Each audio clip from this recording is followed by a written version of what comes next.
ღემშვიდობისა. მოგესალმებით. და როგორი სინქრონი იყო? აბარა. მოგესალმებით, ვირფასო მაყურებელო, მოგვენატრეთ რაღაც დაგიმალოთ და აბარა. ესე იგი ძალიან საინტერესო რასაკვირველია გადაცემა გელით წინ და ჩვენი პირველი ბლოკი ძალიან ბლოკს დავიწყებთ რა ლამაზი ხარ ნატუკა. როგორ მიხარია კომპლიმენტები. დიახ, გიხდება ეს ფერები საერთოდ. მადლობა, მე საერთოდ ვამბობ ერთმანეთს უთხრა ბევრი თბილი და კარგი სიტყვა. არა მარტო ჩვენ ყველამ, რასაკვირველია. საზოგადოება. კი. ერთმანეთს. ბევრი მოეფეროთ, ბევრი ჯერ უცხოთ რომ გვიყვარს ერთმანეთი ვართ, ლამაზები, სიმპათიურები, ხიარულები. როცა ადამიანი არ გვიყვარს რაღაცა ნაწყენები ვართ, ამას თავისუფლად ვეუბნები. ხო, თუმცა არა გულწრფელები არ უნდა ვიყო. ხო, არა, გულწრფელობა რასაკვირველია, მაგრამ ცუდ ვეუბნები და კარგი უთხრათ, კარგი მარტივია. ხო, თუ კარგი არ შეგვიძლია გავიღიმოთ მაინც. კარგი. და აი ზუსტად იმაზე რომ რა შეგვიძლია, რა არ შეგვიძლია, რამდენი რაღაცა მონაცემები და შინაგანი რაღაცა ცოდნა გვაქვს და შეიძლება არ ვიცით როგორ გამოვაკლოთ. ასევე ენერგეტიკა. ენერგეტიკა რასაკვირველია. ეს არის ფსიქოლოგების საქმე რომ დაგვეხმაროთ, მაგრამ არსებობს კიდე ციფრული ფსიქოლოგია. კი, რომლის შესახებაც ასეთ ვისი არ ვიცოდი, მაგრამ გავიგე. კი ბატონო და ზუსტად ციფრული ფსიქოლოგი ყავს დღეს ჩვენ სტუმრად. ძალიან საინტერესო, ულამაზესი ადამიანი და ეს ციფრული ფსიქოლოგია, ესე იგი, ჩვენ რას გვიკეთებს ადამიანის დაბადების რიცხვების მიხედვით ხდება, ასე ვთქვათ, ანალიზი და კონკრეტული ციფრი არის შენი და იმ ციფრის მიხედვით მე როგორ სპეციალისტი გეუბნება, როგორ მოიქცე, რა გააკეთო და ასე. ესე იგი, გამოთვლა ხდება ჩვენი დაბადების წელი. ეს უკვე არ ვიცი, როგორ ჩვენი სტუმარი გვეტყვის და ამიტომ ვფიქრობ, რომ ჯობია მოვიწვიოთ ჩვენი სტუმარი. ესე იგი, რა როლს თამაშობს ჩვენ ცხოვრებაში? კი ბატონო. ციფრები, ამაზე არის ჩვენი თემა და ციფრული ფსიქოლოგია გვეხმარება ამ კონკრეტულ ამბავში. კი, და უფრო ახლოს გავიცნოთ. როგორ ვითარ? და როგორი არის ეს ციფრული ფსიქოლოგია? წარმოვადგინოთ მაშინ ჩვენი სტუმარი. არაჩვეულებრივი, ულამაზესი ნინო გოზალიშვილი არის. მოგზანდი? სტუმარი, ციფრული ფსიქოლოგია. ვიხარებ, სასწაულად გამოიყურებით. მოგზანდი. სწორია, მეტნაკლებად თუ. ნამდვილად. ცოტა ღიმლის მომგვრელი იყო ჩვენი საუბარი. არა, ნამდვილად სწორი არის. ციფრებს ძალიან დიდი როლი აქვს ჩვენს ცხოვრებაში. რა არის ეს ციფრული ფსიქოლოგია? ციფრული ფსიქოლოგია ეს შეისწავლის ადამიანის დაბადების თარიღს, ანალიზს და რა თანდაყოლილი კომპეტენციები აქვს ამა თუ იმ რიცხვში დაბადებულ ადამიანს. აკეთებს ანალიზს ამასთან დაკავშირებით. დაბადების თარიღი კი ბატონო, მაგრამ აქ საათზედაც არის დამოკიდებული თუ კონკრეტული რიცხვები. აქ არის ციფრები, სულ 9 ტიპის ადამიანი გვყავს, 1-დან 9-ის ჩათვლით, ანუ 9 ტიპის ენერგია გვაქვს და გარკვეულ თარიღში დაბადებული ადამიანი ატარებს გარკვეულ ენერგიას. მაგალითად, პირველში 10-ში, 19-ში და 28-ში დაბადებული ადამიანები ატარებენ ერთიანის ენერგიას. აი თუ რას ნიშნავს ეს ერთიანის ენერგია, ამაზე კი ბატონო, რას ნიშნავს ერთიანის ენერგია და როგორ ხდება ამის გამოთვლა? რა გავლენას ახდენს ჩვენზე ციფრული ნახე შენი დაბადების თარიღი ეს არის გარკვეული კოდი, რომელიც შენ გაძლევს თანდაყოლილ გარკვეულ კომპეტენციებს.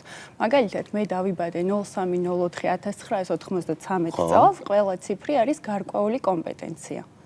გარკვეული თანდაყოლილი უნარი. აი ხა მაგალითად უფრო თვალნათელი რომ იყოს ჩვენთვის გარდა ჩვენ მაყურებლისთვის პირველ რიგში, ხა მე დავიბადე 1999 წლის 13 ივნისს, ანუ 13:06. ეხა რა ხდება? ამის შეკრება ხდება? პირველად, ჩვენ გვაქვს ორი მნიშვნელოვანი ციფრი. ერთი არის ცნობიერი, ანუ რა მინდა მე, რა სურვილები მაქვს, როგორი ეგო მაქვს. ამის გამოთვლა ხდება შენი დაბადების მხოლოდ დღის ციფრების ჯამით, ანუ 13-ში დაიბადე და 1 + 3 4-იანის ენერგია გაქვს შენ. 4-იანი არის კრეატიული, მისი ძლიერი მხარეა მარკეტინგი, მუდმივად ახალ მიზნებს აწარმოებს და სულ ხშირად უკმაყოფილება ჩვევია იმის გამო, რომ ახალ-ახალი მიზნები აქვს და მისია, რომელიც 33 წლის შემდეგ ირთვება, უნდა შევაჯამოთ სრული დაბადების თარიღი, ანუ დღეს პლუს თვე პლუს დაბადების წელი, თითოეული ციფრი. და ერთ ნიშნაზე უნდა დავიყვანოთ. იცი რა მაინტერესებს? აი დაუშვათ, პირობითად მე 4 ამომივიდა და ანრისაც 4. პირობითად. ამ შემთხვევაში ჩვენ ხო ოდნავ განსხვავებულები ვართ, ოდნავ კი განსხვავებული ადამიანები ვართ. როგორ ხდება ნახეთ როგორი რაღაც არის. ეს არის საბაზისო. ეს რომელიც ყველას აქვს ერთნაირი, მაგრამ ამის გარდა კიდევ მოქმედებს როგორ ოჯახში გაიზარდე, დედას როგორი მორალი ქონდა, მამას როგორი მორალი ქონდა, როგორ სოციუმში ცხოვრობ, როგორი რელიგიის მიმდევარი ხარ. ამის გამო ხდება ხოლმე და არის საჭირო პირადი კონსულტაცია, რომ საუბარი მოხდეს ჩვენ შორის და საბოლოო ჯამში სწორი ანალიზი გავაკეთოთ.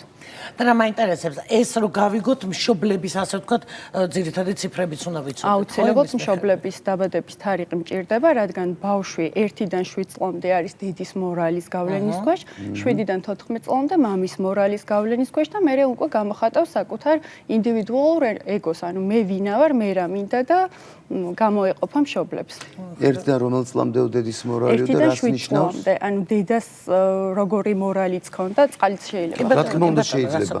ანუ დედის მორალის გავლენა 1-დან 7 წლამდე ბავშვებს შესაძლოა უფრო კონკრეტულად რა აღვიხსნათ, იმიტომ რომ მე მაგალითად ვერ გავიგე. აი ნახე მაგალითად 4-იანი არის ზოგადად ქაოსური ტიპი, ჩემი შვილი არის 4-იანი, მე ვარ 3-იანი, რომელიც უფრო ინსტრუქციული ვარ.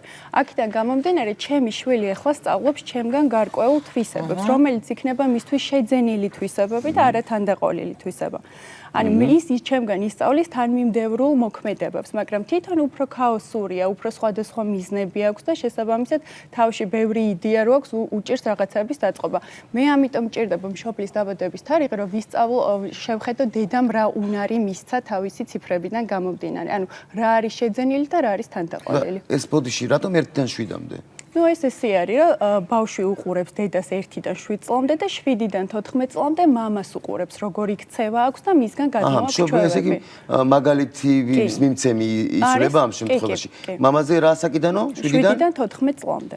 14-დან საკუთარ ეგოს გამოხატავს, უკვე თვითონ რა ციფრია, მაგალითად დედა 1-იანი, მამა 2-იანი, მე 3-იანი ვარ და უკვე ჩემი ეგო მაქვს და მე სხვა რაღაცა მინდა.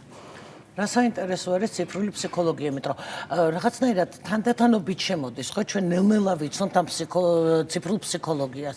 რა თუ საქართველოში არის, აი ჯერ კიდე ნაკლები. ანუ სოფლიოში ხო ეს რა ეტაპზეა? ხო, რა ეტაპზეა. ზოგადად ეს არის საუკუნეების ცოდნა და საუკუნეების წინ დაფუძნებულია რაჯა იოგაზე, რომელიც ასწავლის გონების დისციპლინას, ანუ ემოციების მართვას. სხვადასხვანაირად ტრანსფორმირდა, სხვადასხვა მიმართულებები მიეცა, მაგრამ ბოლო 10 წელი უკვე მსოფლიოში როგორც ციფრული ფსიქოლოგია ეს არის ცნობილი და დადასტურებულია ბერნის კონვენციით როგორც მეცნიერება უკვე და არის ბევრი კვლევა ამაზე ჩატარებული და საქართველოში შემოდის ეხლა ნელ-ნელა. ნუ ჩვენ პირველ ნაბიჯებს ვდგამთ ამ. იცი რა მაინტერესებს, ნინო, ხა ადამიანს როცა რაღაცა უჭირს ფსიქოლოგთან მიდის. აი რა შემთხვევაში უნდა მოვიდეს ციფრულ ფსიქოლოგთან? იგივე შემთხვევებში, როდესაც ასე ვთქვათ, ფსიქოლოგთან მივდივართ. ციფრული ფსიქოლოგი განსხვავდება სტანდარტული ფსიქოლოგისგან იმით, რომ ჩვენთან შეხვედრა ხდება ძირითადად ერთხელ ან ორჯერ. ერთი კონსულტაცია გაძლევს ძირითად ინფორმაციას, რომელიც არის შენთვის მთელი ცხოვრების სახელმძღვანელო.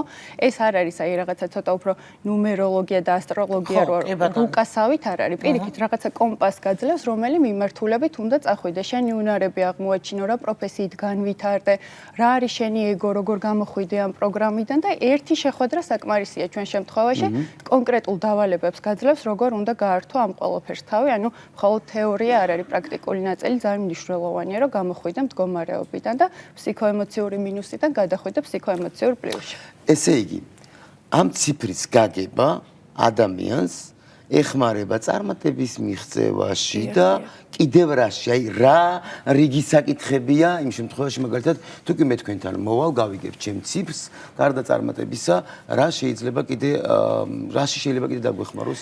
ნახეთ, ციფრული ფსიქოლოგია აერთიანებს სამ ძირითად კომპონენტს. ეს არის ფიზიკური სხეული, რომელიც ჩვენთვის არის შუქნიშანი და შინაგანად თუ თავს ცუდად გვგრძნობს, ამის გამოხატულება ხდება ხოლმე ჩვენი სხეულით და არის ხოლმე ხშირად რაღაცა გარკვეული დაავადებების სახით. ამიტომ პირველად ვიწყებთ ფიზიკური სხეულით და ჩვენი დაავადებებიც ესეთია. მეორე არის რეალიზაცია, ვინ ვარ მე და რა უნდა ვაკეთო, ანუ რისთვის ვარ გაჩენილი სამყაროში და რა არის ჩემი მოვალეობა, რა მისია მაქვს და მესამე არის ურთიერთობა. აი სამი არის გამაერთიანებელი ბედნიერების ფორმულის, ასე ვთქვათ.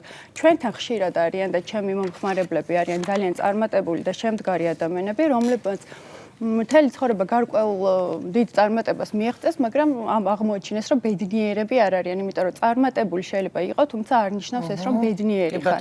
ამისთვის საჭირო ამ სამი კომპონენტის გაერთიანება და ესეთი ადამიანები მოდიან ხშირად და მოგმართავენ, რომ აი სწორი აი როგორ ვიმოქმედო სწორად. მაგალითად, შენ შეიძლება გინდოდეს, რომ იყო რაღაცა ბანკის მმართველი ან დიდი კომპანიის დამფუძნებელი, მაგრამ ეს უნდოდეს შენ ეგოს და არ იყოს შენი სწორი რეალიზაცია. ჩვენ ვასწავლით ადამიანებს იპოვონ სწორი მიმართულება, რათა ვთქვათ, სამსახურმა არ წაართვას ენერგია და პირიქით ენერგიით აიფსოს. ცხოვრება სამსახური და ყველაფერი. ცით რა მაინტერესებს, 9 არის ალბათ, ხო, 1-დან 9-ს ჩათვლით. არ შემიძლია არ ვკითხო 2025 წელი 9-იანიაო, ესე ამბობენ. და რაღაცას გვაშინებენ, რომ ისეთი ყველაზე გარდამტეხი წელი იქნება. ამ შემთხვევაში აქ მნიშვნელობა აი იგივე 9-იანს მთლიანად ამ წელთან კავშირში თუ ეს ინდივიდუალური ძალიან დიდი მნიშვნელობა აქვს, მაგრამ ეს არის სამყაროს მე-9 წელი და ამით ჩვენი პირადი წელი არ განისაზღვრება. ჩემთვის არის მაგალითად პირადი მე-7 წელი. შენთვის შეიძლება არ იყოს პირადი მე-9 წელი. ზოგადად თუ 9 წლიანი ციკლი გვაქვს, 9 თვიანი და 9 დღიანი ციკლი გვაქვს და მე-9 არის ციკლის დასასრული, როდესაც არაფერი ახალის დაწყება არ არის რეკომენდირებული, არც ახალი ურთიერთობა, არც ახალი კომპანიის დარეგისტრირება, არც ურთიერთობა, არაფერი მოკლედ. არის უფრო მენტალური და ფსიქოლოგიურად დასვენების პერიოდი. ადამიანმა უნდა მიუძღვნას ეს პერიოდი მოკლედ ამ ფიზიკურ და მენტალურ ჯანმრთელობას და პირველი 8 წელი როგორიც იყო, აი მე-9 წელი ჯამში არის ხოლმე ჩვენთვის ესეთი ყველაფერი თითქოს უკან გვიბრუნდება ემოციურად. ანუ მე-9 წელი არის ძალიან მნიშვნელოვანი ნებისმიერი ადამიანისთვის. ჩვენ გვაქვს იმის დრო, რომ აი 1-დან, ასე ვთქვათ, 9-ის ჩათვლით რაღაცნაირად მნიშვნელობები რო გავიაროთ. კი, მე შემიძლია გითხრათ, ერთიანი არის მაგალითად ლიდერი და მისი ნიჭი არის სტრატეგიის შექმნა და სტრატეგიის დანერგვა. ერთიანს სჭირდება ავტონომიური დამოკიდებულება და სხვის დაქვემდებარებაში ყოფნა არ შეუძლია. ორიანი ეს არის დიპლომატი და ადამიანების სურვილების გაგება მისი ძლიერი მხარეა. 2-ში დაბადებული, 11-ში, 20-ში და 29-ში დაბადებულია ორიანი, 3-ში დაბადებული ადამიანი 12-ში, 21-ში და 30-ში ეს არის ანალიტიკოსი. მისი თანდაყოლილი უნარია ანალიზის უნარი. 4-ში დაბადებულები არიან 4, 13, 31 და 22-ში დაბადებულები. მისი ძლიერი მხარეა მიზნების მიცემა ადამიანებისთვის და ახალი მიზნების წარმოება და მარკეტინგი არის მათი ძლიერი მხარე. 5-ში დაბადებული ადამიანები ესენი არიან 5, 14, 23-ში დაბადებულები. მათი ძლიერი მხარეა ლოჯისტიკა და კომუნიკაცია. 6-ში დაბადებული ადამიანები ესენი 6-ის ენერგია ეს არის შემოქმედებითი და კომფორტის შექმნა სხვადასხვა მიმართულებით. 7-ში დაბადებული ეს არის კრიზის მენეჯერი, ყველა 7 ენერგია ვისაც აქვს 7-ის ენერგია. 8-ში დაბადებული ეს არის მატერიალური კონტროლი და 9-ში დაბადებული ეს არის იდეების გენერაცია და მოქმედება, ტაქტიკა, როგორ უნდა ვიმოქმედო, სისტემატიზაცია. შემიძლია არ კითხო, რომ ჩვენი მაყურებლისთვისაც კიდევ უფრო გასაგები იყოს. პირობითად აი ხარ ჩვენ ჩამოთვალეთ, ეს არის მხოლოდ დაბადების რიცხვი, ხო? და შემდეგ დაუშვათ წელიც რო შევაჯამოთ, მერე უკვე დაუშვათ წელზე გამოგვივიდა 3 რიცხვზე, დაბადების რიცხვზე გამოგვივიდა პირობითად 5 და ჯამში გამოდის 8. ანუ ეს უკვე არის ჩვენი საბოლოო რიცხვი. არა, შენ ყოველთვის იქნები 3-ის ენერგია გექნება, მაგრამ 33 წელი ჩვენ ცხოვრებაში არის გარდამტეხი, როდესაც შემოდის სრული დაბადების თარიღის ჯამი და ამას ვეძახეთ მისია, ანუ როგორ ვიქცევი მე. ცნობიერი არის რა მინდა მე და მისია არის როგორ ვიქცევი მე.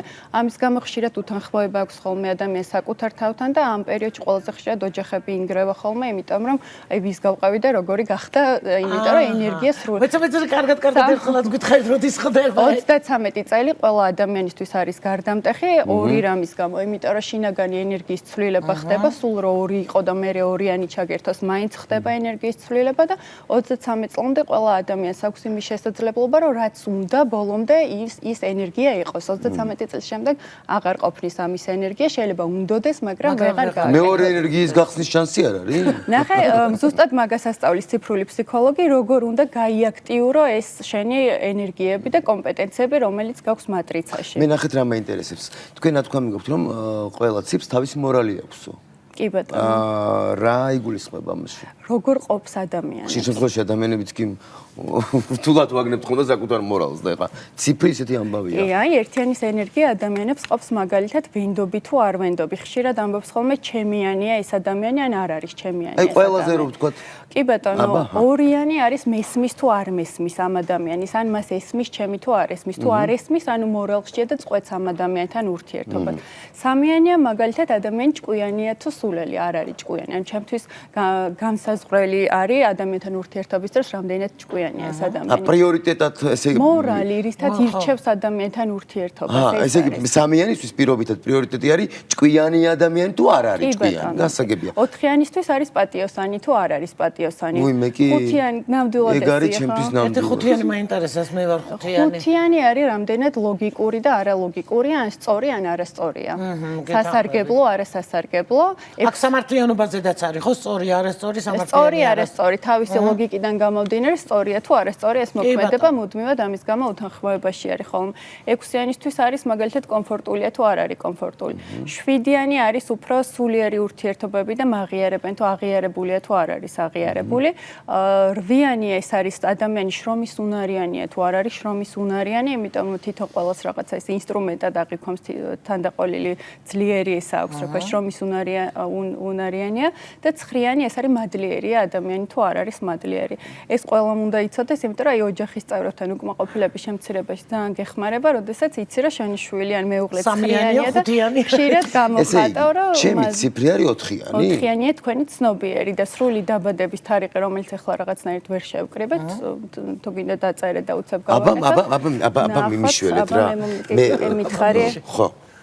აბა მითხარით 13, რომელიც 13.06, ესე იგი ივნისი 1999 წელი და თქვენ მაყურებელო აგიხსნით ამ ყველაფერს ამის მაგალითით მაინც ყველა ვარიანტი გჭირდება ჩვენ ქალბატონ ნინოსთან მისვლა, მაგრამ ჩვენითაც რაღაცა რო ვიხლაფორთოთ შეხარ 4-1-ის ენერგია ახლა. ან ეგ რას ნიშნავს? 4-1-იანი არის მისია, რომელიც ყოველთვის ცდილობს, რომ მხოლოდ მისი ინტერესები იყოს მთავარი და გამტარი და სხვისი გათვალისწინება ცოტათი უჭირს. ეგოისტი ყოფილ ხარ შენ? ეგოისტი ვარ. ხარ, ხო? კი, ვარ. ნამდვილად. მადლობა, ვარ. არ მოგვიწყვებიათ. რა თქმა ღაღიერება ვარ, ეგოისტი ნამდვილად ვარ. თუმცა არ გათვალისწინება არა, ხო, არ ხო, კი. სადაც დარწმუნებული ვარ, იქ არ გათვალისწინება მჭირს, კი. ხო, მისი აზრი უფრო მნიშვნელოვანია, იმიტომ რომ ერთიანი ზოგადად ეგოში დაბადებულია და სხვისი გათვალისწინება. აი, მინო რა მაინტერესებს? აი, ადამიანმა გაიგო დაუშვა თავისი ციფრები. მოვიდა შენთან და ამ შემთხვევაში მიშლის მე ხელს. ეს 4-1-ის ენერგიით. დაიმახსოვრე. თუ არა და გადაახვიე. არა, 4-1-ის ენერგიით, ხო? აი დაუშვათ მოვიდა ანრი და გეუბნება, იცი რა არის, მიშლის მე ეს ასე ვთქვათ ეგოიზმი, ისე უხეშად რო დავარქვათ. და მომაშორე. ფსიქოლოგს შეუძლია რომ აი ეს ყველაფერი რაღაცნაირად შეუცვალოს. რამდენი წლის ხარ 33 წელს გადავწყვეტ. 16-ის გავხდები. 36. მაგიტომ არის ჩემთვისაც ციფრული ფსიქოლოგია ესეთი აღმოჩენა და ზუსტი მეცნიერება, რომ თეორია არჩება თეორიად, კონკრეტულ დავალებებს გაძლევს, რომელი უჯრა და რომელი ენერგია როგორ უნდა გამოიმუშაო, მაგალითად სექსუალური ენერგია, ანალიზის უნარი, ეგოს როგორ უნდა ებრძოლო და ასე შემდეგ. კონკრეტული დავალებებია, რომელიც ფიზიკურ სხეულთან და ჯანსაღ-ცხოვრების წესთან არის გაერთიანებული და ზოგადად ეს აზიაში უკვე ცნობილია რომ ამის გარეშე მე ნინოსთან მოვდიო 33 წლის არა ვარ ჯერჯერ მოვდიო შეიძლება არაფერზე არ ინერვიულოთ ცუდი არ გეკ 33 წლის შემდეგაც შეიძლება ამ ყველაფერზე მუშაობა ენერგიების გააქტიურო რა თქმა უნდა უღრმესი მადლობა ძალიან დიდი მადლობა საუკეთესო რჩევებისთვის კიდე ერთი ახალი რაღაც გავიგეთ ეხლა სანამ ნინოს გაუშვებთ ცოტა ხანს სარეკლამო ჭრაზე უნდა გავიდეთ მანამდე ნინოს კიდევ ვკითხოთ რაღაცა კითხოთ ჩვენ ეხლა გავიგეთ მალე მოვალ და მალე მოვალ